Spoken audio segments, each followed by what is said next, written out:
It's January 13th, 2025, and time for your Monday market update. Thanks for watching.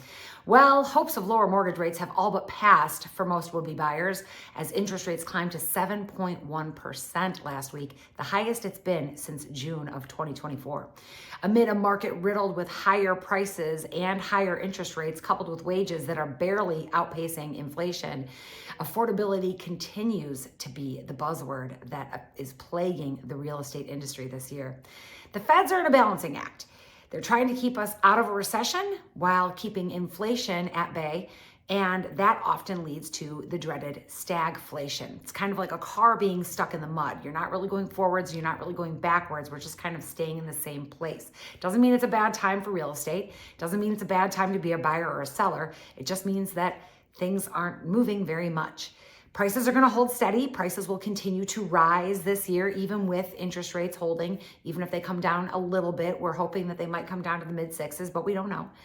And so it's a good time for real estate investment. Real estate will hold its value. So it's a good time to be a buyer and it's a good time to be a seller. It's just not a great time to be a real estate agent because not a lot of people are going to move. 2025 is likely to look a lot like 2024.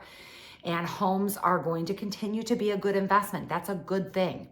As we look at our numbers from the last 7 days in McHenry County, we had 106 new listings. We had 100 go under contract. We had 64 closed sales, 53 price changes, 26 on the private network, and 2 expired. Now, if you look at the years past, this is actually great. That sounds really low. When I first looked at those numbers this morning, I thought, wow, that's slow. We are slow right now.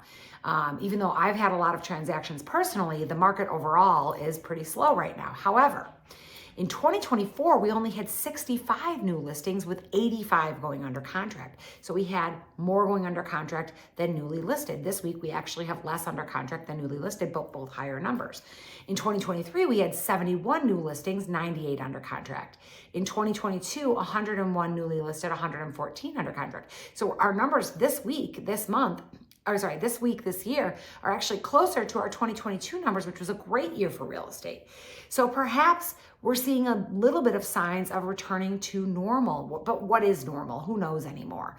But we're certainly starting to look at numbers that are better than last year, better than 2023 in terms of more inventory. So we've got 106 new listings as opposed to 65 last year, 71 in 2023 and 101 in 2022.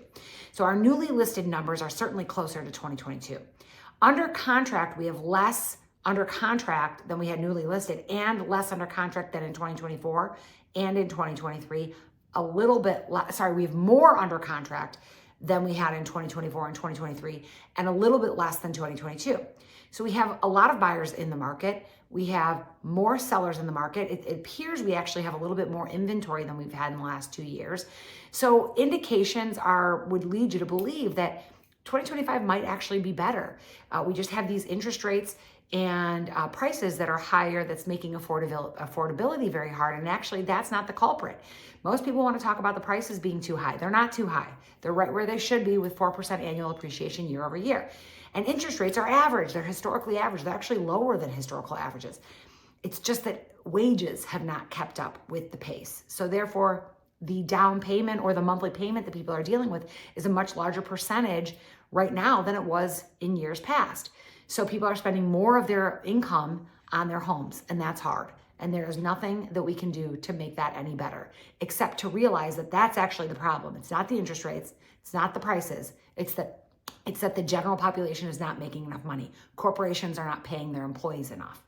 There's not anything we can do about that. However, starting to build your net worth through owning a home is going to help you in the long run, even though it's going to feel very tight.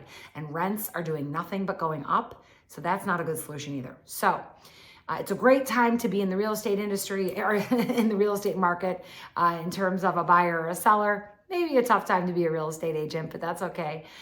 You don't care about that. You shouldn't. But it is going to be a great year for real estate in the sense that prices are going to hold steady. Interest rates may improve slightly, but not a whole lot. But that's taking a look at your Monday market update for this week. I'll be back again next week. Thanks so much for watching. Bye-bye.